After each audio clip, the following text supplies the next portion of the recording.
Rogério, como é que tá você? Tudo bom, Mauro? Mandar um abraço aí pro Plínio. Dizer que nós estamos tristes em Minas que o Galo ontem perdeu do Flamengo.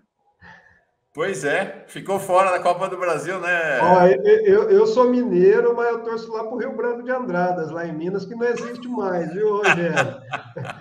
Eu estou feliz que meu time perdeu, mas classificou pelo menos, viu? Valeu, O Plínio. Tchau. Corinthians. Corinthians. Isso. Agora nós vamos vingar do Palmeiras, viu? No É isso próximo aí. Libertadores. Agora, uma questão importante, né, Rogério, estava falando antes, já que você entrou por aí, é esse clima de violência que está se alastrando pelo país. Sim, violência no futebol sempre teve, mas o que aconteceu em Santos, né, com os ataques à torcida do Corinthians, e ontem, nesses confrontos, é um pouco essa cultura do ódio, né? Um negócio assim que está se espalhando como uma doença terrível, né, pelo país. Ontem, inclusive, Mauro, nós estivemos com o presidente Lula, né? O presidente Lula esteve em Brasília anteontem, fez um ato muito bonito lá, e ontem reuniu com os deputados federais, senadores, deputadas, senadoras. Foi um ato muito bonito com a gente. Tiramos as fotos com o presidente Lula aí para pré-campanha. Ai, ó, que foto bonita. Eu estou aí no cantinho, lá na esquerda. Eu estou vendo aqui, ó, gente, no cantinho esquerdo, bem atrás do Randolph ali, ó. Atrás do Randolph, isso Atrás mesmo. do Randolph, tá ali. Junto ali com a Natália Bonavides, o nosso senador de Minas, o Alexandre Silveira, tá a turma toda aí. Foi um ato muito bonito, viu? E quantos deputados mais ou menos tinha nesse encontro lá, Rogério? tinha muito deputado. PT estava em peso, PCdoB, PSOL, PSB, tinha gente também do PSD de Dado, do Solidariedade, tá, o Paulinho da Força está lá no lado direito também como presidente. Tinha muito deputado, viu? A hora que estava cheio. A foto é impressionante mesmo. E depois ele teve lá com os senadores, né? Aí teve o ato do Rodrigo Pacheco, os senadores, também um ato muito importante, né? Porque aí consolida um apoio grande e aqui para Minas Gerais muito importante, vai consolidando mesmo uma vitória estrondosa do Lula aqui, viu? Falar nisso, pesquisa hoje do Rio de Janeiro, né, da Quest. Nós demos. Você já deu? Demos aqui a pesquisa do Rio de Janeiro, está aqui, Lula na dianteira no Rio de Janeiro. Né? Tinha saído uma pesquisa em maio da Quest, todo mundo estranhou o empate, né? Porque Lula tradicionalmente vinha na frente, mas voltou agora, 39-34. Agora, Rogério, a conversa que teve aqui é que o clima do encontro, sobretudo com o Pacheco, com os senadores, é Lula falando dessa emergência nacional, da importância da frente ampla, né, da importância da vitória no primeiro turno. O clima de... o Lula, estou sentindo, o Lula está muito preocupado com a situação política brasileira e o Kassab sinalizando apoio no primeiro turno. Parece ter uma conversa até do Lula apoiar a reeleição do Pacheco para presidente do Senado. Como é que foi? Conta um pouco do bastidor aí dessas conversas aí em Brasília. O Lula, inclusive, citou o Kassab no discurso que fez para a gente, viu? Sim? Ele citou o Alexandre Silveira, que estava lá, que é o secretário-geral do PSD, e pediu que ele agradecesse ao Kassab, que tem sido muito solícito a ele, tem liberado muitos apoios.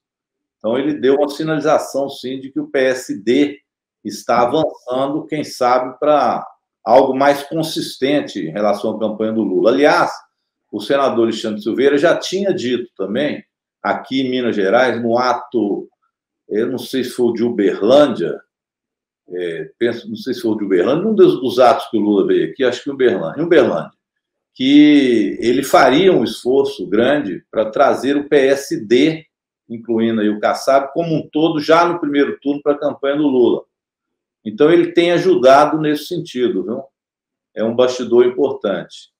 Inclusive... que é uma virada, né? O Alexandre Silveira estava na base do Bolsonaro, né? É um bom exemplo de como o Lula tá juntando uma parte importante aí da...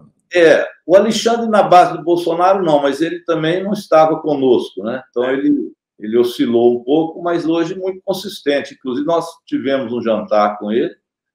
O Alexandre sinaliza, inclusive, uma hipótese de uma composição da chapa dele, do Senado, com o PT também estando na primeira suplência. É uma hipótese que aproximaria mais ainda aqui em Minas essa aliança.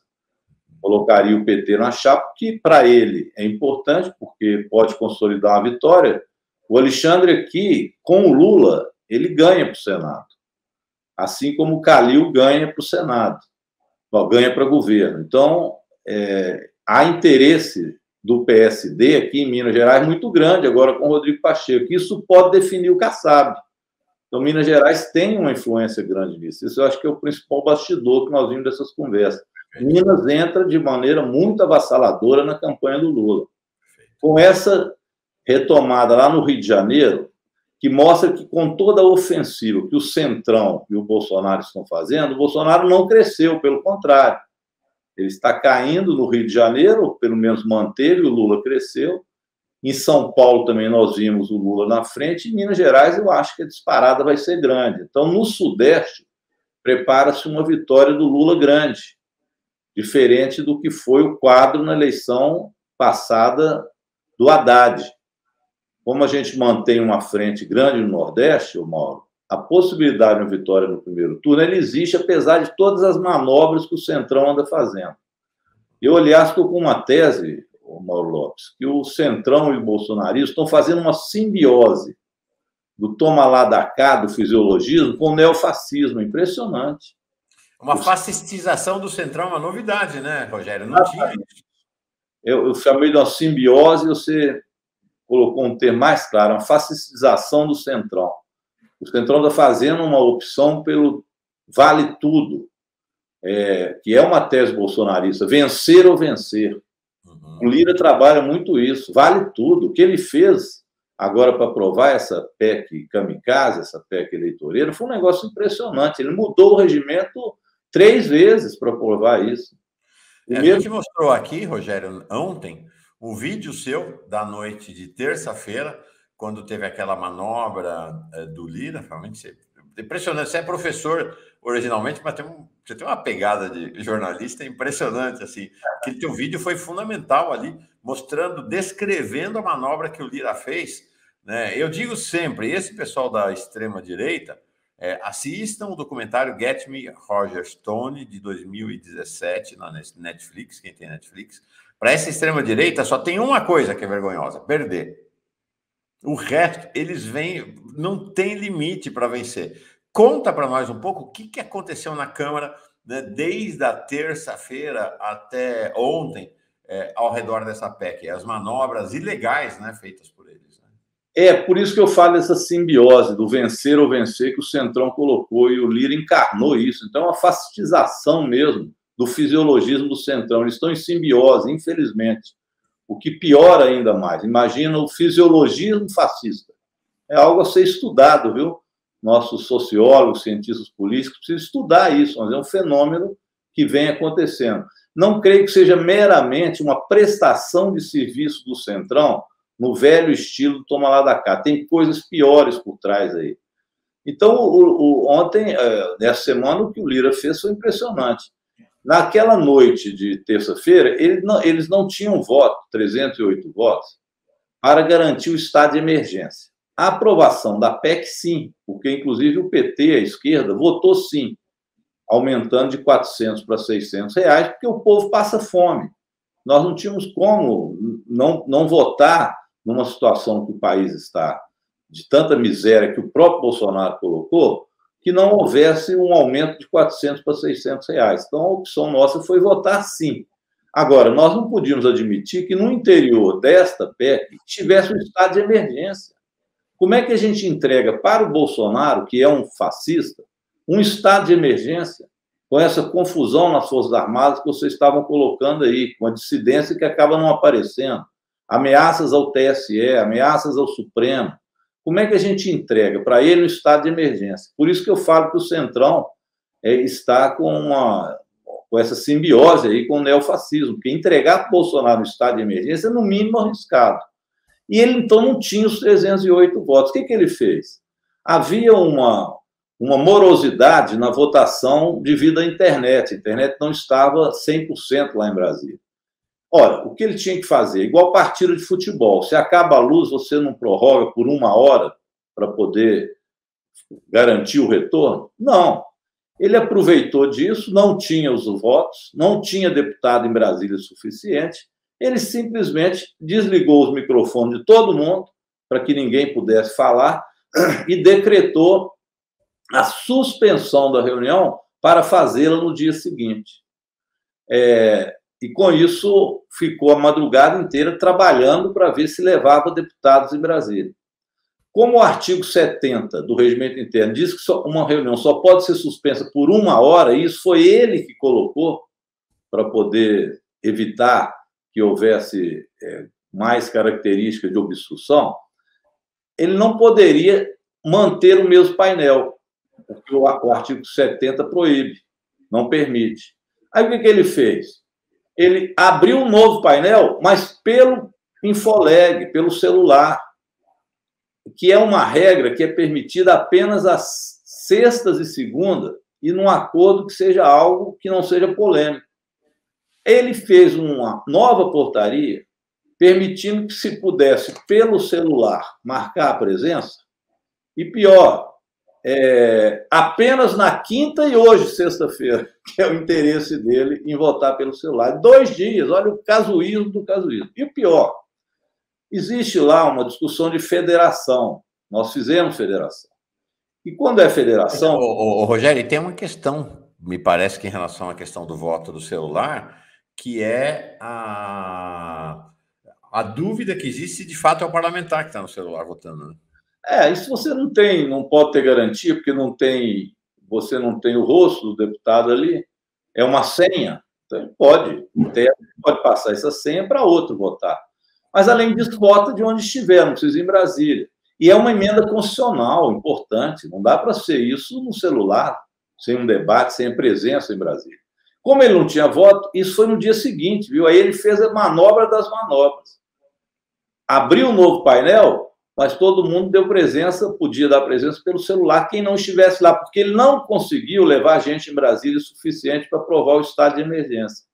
Aí ele garantiu a maioria para o estado de emergência. E ainda... Ele usou os 2 sistemas simultaneamente? Quem estava lá podia votar lá, e quem estava em casa fazia presença no celular. Votar no celular você já pode. Sim. Hoje você pode já votar no celular, mas depois de marcar a presença em Brasília. Ele retirou a presença obrigatória em Brasília, que era uma portaria dele mesmo, e fez uma nova portaria que vale para quinta e sexta-feira, ontem e hoje, podendo, portanto, abster de estar em Brasília, porque não tinha deputado suficiente lá para aprovar o estado de emergência. Assim, ele aumentou o quórum. Perfeito. E pior, chantageou ainda a oposição à esquerda, porque a frente, a federação que foi criada, ela vale para o ano que vem. Mas ele está agora com uma conversa de que a federação já existe a partir de agora, e com isso você diminui o número de líderes, só pode ter um líder. Com isso diminui o número de cargos que cada partido pode ter. E diz que vai aplicar isso agora, que se nós queremos regimento, é regimento desde já. E ficou chantageando a oposição de que ele vai aplicar desde já, então, medidas que prejudicam o funcionamento dos partidos dentro do Congresso Nacional. Quer dizer, a federação, que é algo que todo mundo sabe que é para a eleição e para a próxima legislatura, ele quer, nesse casuísmo, puxar para agora para facilitar a gestão dele na Câmara, é isso? Aí mudaria a composição das comissões, mudaria o número de líderes, diminuiria a nossa capacidade de obstrução e de fala, e também até mesmo de presença de assessorias no interior do parlamento. E isso foi levantado uma questão de ordem por bolsonaristas ligados a ele, já insinuando, portanto, que agora, já que nós exigimos o artigo 70, será tudo, segundo ele, na base do regimento. Então, virou uma polêmica, imagina, olha o que nós vivemos, um inferno lá, um verdadeiro inferno na Câmara, e aí aprovou-se o estado de emergência. Eu até no segundo turno, no primeiro turno nós todos votamos sim a emenda, no segundo turno eu preferi abster. Fiz uma abstenção exatamente para denunciar a manobra e também para não dar aval ao estado de emergência. Como nós já tínhamos votado sim na emenda, no primeiro turno, eu particularmente abstive, embora a posição do PT fosse manter o voto sim no segundo turno. Eu preferi a abstenção, porque acho muito arriscado e preferi sinalizar de que esse estado de emergência não era um consenso, né? Porque nós fizemos emenda, mas a emenda nossa contra o estado de emergência foi derrotada. Então, na votação do segundo turno, não tinha mais como retirar o estado de emergência. Então, achei melhor marcar uma posição. Mas olha só o que foi o show de horrores que aconteceu ali. Impressionante. O Antônio Inácio, o Lira vai ser um futuro Eduardo Cunha. Não, ele já é. Só que ele é um Eduardo Cunha muito mais maligno e competente, inclusive, né, que o Eduardo Cunha. É impressionante, realmente, o que o Arthur Lira está fazendo. Eu ia botar essa questão que o Gilberto Cruvinel já trouxe aqui. Deixa eu só aproveitar para isso. Além do Lula falar dos bastidores que nós falamos aí, de Minas e da movimentação em Brasília, ele realçou muito duas coisas. A primeira é a questão da segurança.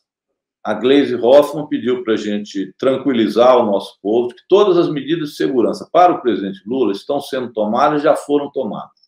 Então, o Lula está com segurança reforçada. É claro que a gente não fala o que é, mas a segurança está bem vista do presidente Lula. Agora, é preciso também que a gente tenha seguranças nossas nos estados, tome os cuidados devidos, mas o Lula realça muito para nós não entrarmos nas provocações deles e ganharmos o debate político. E ganhando o debate político, mostrando quem é Bolsonaro, o que foi de melhor para o Brasil no governo Lula, colocando o que nós vamos fazer para frente, mostrando isso, nós ganhamos as eleições. Então, tanto ele quanto o Alckmin realçaram muito não entrar em provocações. E o segundo, que aí eu emendo com a conversa que nós estávamos tendo, é preciso ter maioria parlamentar no Congresso que vem. Porque, além de todos isso que eu coloquei, das manobras, eles ainda tentaram aprovar o orçamento impositivo das emendas paralelas do relator, no valor de 19... Foi uma vitória importante, não foi, Rogério? Foi uma vitória importante. Nós tiramos a impositividade, mas ficaram lá os 19 bilhões, por isso nós votamos contra a LDO. Existe o orçamento paralelo de 19 bilhões, embora não seja impositivo. Mas você já imaginou a pressão que o futuro presidente vai ter, caso isso prevaleça, para aplicar esses 19 bilhões? E já imaginou se o Congresso for majoritariamente do Centrão, com o Lira presidente e o Lula presidente da República e o Lira presidente do Congresso, do Senado, da Câmara? Não tem condições disso acontecer. Então, nós precisamos, sim, o Lula ressaltou isso, o Alckmin elegeu uma bancada de deputados federais, deputadas, senadores e senadoras, que nos dê tranquilidade para governar e fazer as mudanças que o Brasil vai precisar, porque o Brasil está acabado, liquidado. E o Plínio tem razão. Eles estão, para o ano que vem, acenando para as elites brasileiras que fiquem tranquilas. Nós estamos fazendo essas gracinhas agora, que eles chamam de gracinhas, de bondades para o povo, mas isso é passageiro e que no ano que vem vai terminar tudo isso e pior, fiquem tranquilos, porque nós vamos vender a Petrobras, nós vamos vender o Banco do Brasil, nós vamos vender tudo. Então, elites, tranquilizem, isso é só para ganhar a eleição. Esse é o recado do Bolsonaro para as elites, para preservá-las com ele. O resto será terra arrasada de Paulo Guedes. Então, tranquilize, isso é só para a gente derrotar o Lula. Esse é o recado que eles passam para a elite. Vou te perguntar sobre a questão da STF, que o Gilberto Cruvinel trouxe, mas antes, queria te fazer mais uma pergunta em relação a esse bastidor. Né? Aqui vocês estão vendo Lula e Alckmin, aqui vocês estão vendo Lula e Alckmin, aqui o Lula, aqui o Alckmin não está do lado do Lula, mas esse terno azul aqui, né, tá o Paim, tá o Humberto Costa, e entre Lula e Alckmin. O relato que eu tenho é de uma relação muito próxima dos dois, né? Muito próxima mesmo dos dois. Como é que você sentiu esse encontro, né, que está rolando entre Lula e Alckmin? O Lula citou isso também, falou, olha, o Alckmin no início teve alguma polêmica dentro do PT, mas hoje foi aprovado quase por unanimidade, hoje é um consenso dentro do PT a necessidade do Alckmin. Então ele realçou isso e falou, sim, da proximidade dos dois que é uma demonstração, inclusive, de que política se faz com ideias e as ideias podem, em determinado momento, se aproximarem até para que você possa não permitir que o mal maior aconteça. Então, que o Alckmin é fundamental nessa articulação política futura, tanto para ganhar as eleições agora, mas futura também para governar. O Lula também se... Comentei aqui já mais de uma vez sobre um almoço que eu tive 2 dias atrás com o José Genuíno, e ele falava isso, fala, Mauro, o Lula conquistou o Alckmin. Eles estão virando amigos, as famílias, as mulheres. Se o José de Alencar foi um vice-presidente fiel, vocês vão ver o que é um vice-presidente fiel. Se o Marco Maciel, que era uma referência de vice-presidente fiel do Fernando Henrique Cardoso, vocês vão ver o que vai ser. Não tem a menor possibilidade. Essa coisa que o pessoal falava, novo Temer, não existe. Não. Né? O Alckmin está completamente seduzido pelo Lula. O Lula acolheu o Alckmin. Vão ter uma parceria que nunca teve antes no Brasil entre presidente e vice-presidente. Né? Realmente um clima entre os dois fantástico, né? Foi vai ser uma unidade aí importante, viu, para essa vitória. O Lula fez essa unidade importante lá, e a outra eu acho que passa aqui por Minas com o PSD. Então, acho que ele conseguiu lá em São Paulo unir com o Alckmin, que é o PSDB antigo, né, mais raiz, e aqui em Minas com o velho PSD, porque tem o PSD agora, mas vamos lembrar do velho PSD, aquele de Juscelino Kubitschek. De raiz mineira, né? Raiz mineira, o PSD era praticamente daqui. Então, olha só o que o Lula conseguiu. O PSDB, a raiz histórica de São Paulo, e aqui o PSD, inclusive, daquelas raízes históricas, ele também passa a ter conquistas agora. Não os deputados federais, viu? Os deputados federais do PSD de dado aqui receberam muita emenda secreta aí, estão lá na mão do Bolsonaro. Mas vamos ver até quando e quantos, né? Porque alguns com certeza também virão. E outra coisa, o astral do Lula, né? Apesar dessa preocupação dele, né? E a gente vê, ele está preocupado e está ao mesmo tempo aguerrido, ele está num astral fantástico. Eu não sei se você já viu aqui, a dancinha do Lula ontem foi realmente sensacional para celebrar a chegada da Anitta. Está aqui, ó. Se prepare que a gente vai ter que lutar muito. Agora que eu estou com a Anitta me apoiando, eu estou... É isso.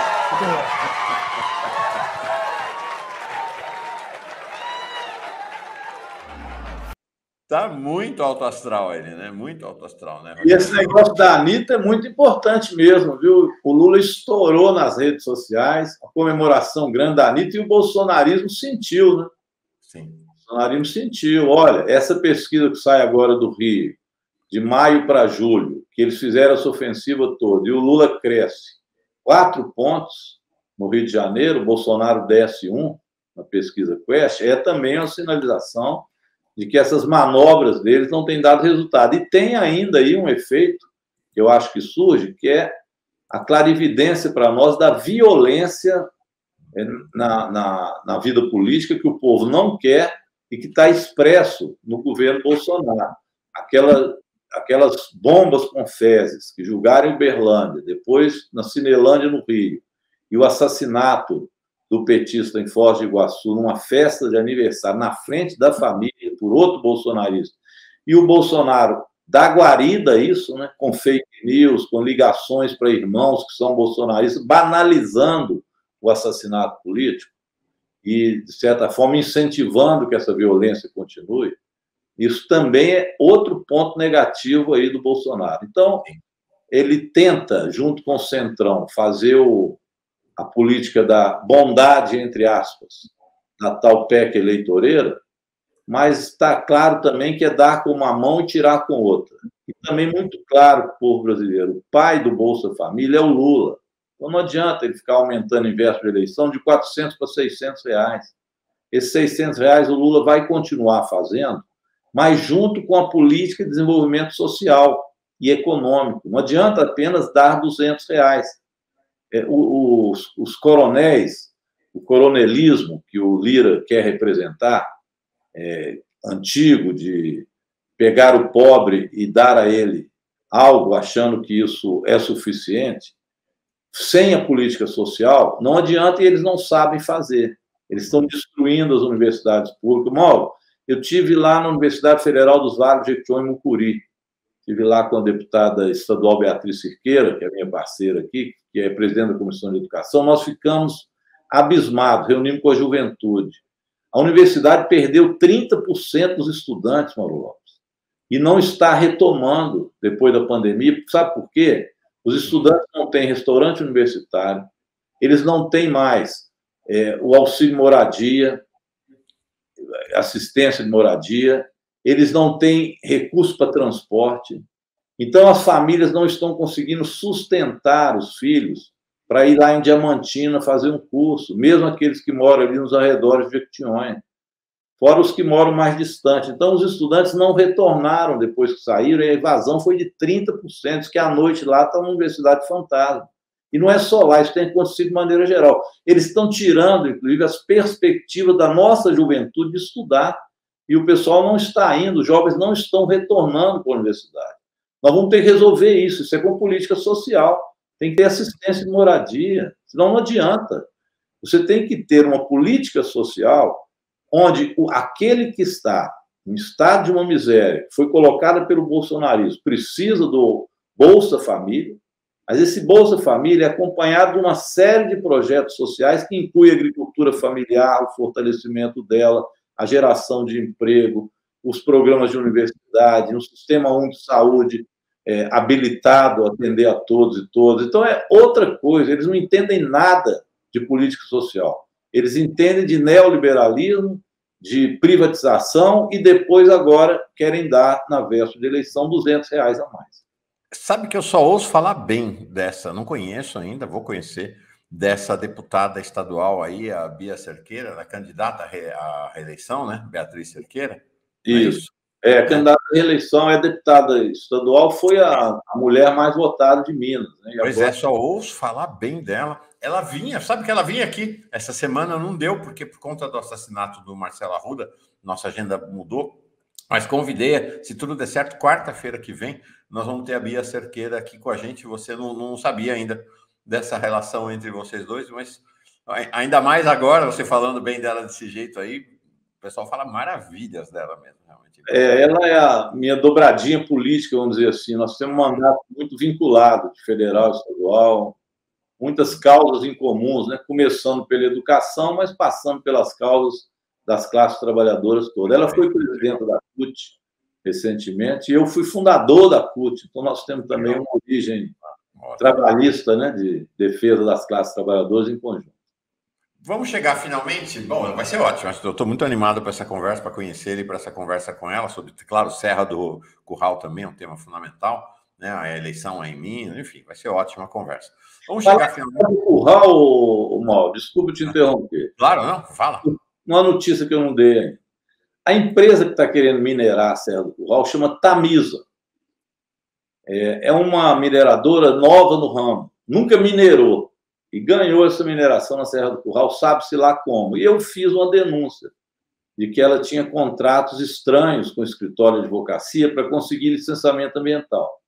E a Tamisa entrou no Ministério Público contra mim, dizendo que eu fiz calúnia, difamação e pedindo que fosse aberto um processo da Tamisa contra mim, ou seja, a empresa quer minerar a Serra do Curral, eu, como deputado federal, vou na tribuna, denuncio e ela quer me punir no Ministério Público. A notícia é que o Ministério Público arquivou a denúncia que a Tamisa fez contra mim, mas fica no meu currículo que uma empresa igual essa, uma mineradora predatória igual a Tamisa, que, aliás, foi a responsável, inclusive, os donos dela, que é de uma outra empresa, Covan, que é aliada a ela, que derrubaram aquele viaduto, fizeram aquele viaduto mal feito na Copa do Mundo, que caiu e matou pessoas. Essa empresa fica no meu currículo que ela agiu contra mim, me denunciou e o inquérito dela foi sepultado. Mas fica aí no meu currículo que eu briguei contra a Tamisa. Mais um. Perfeito.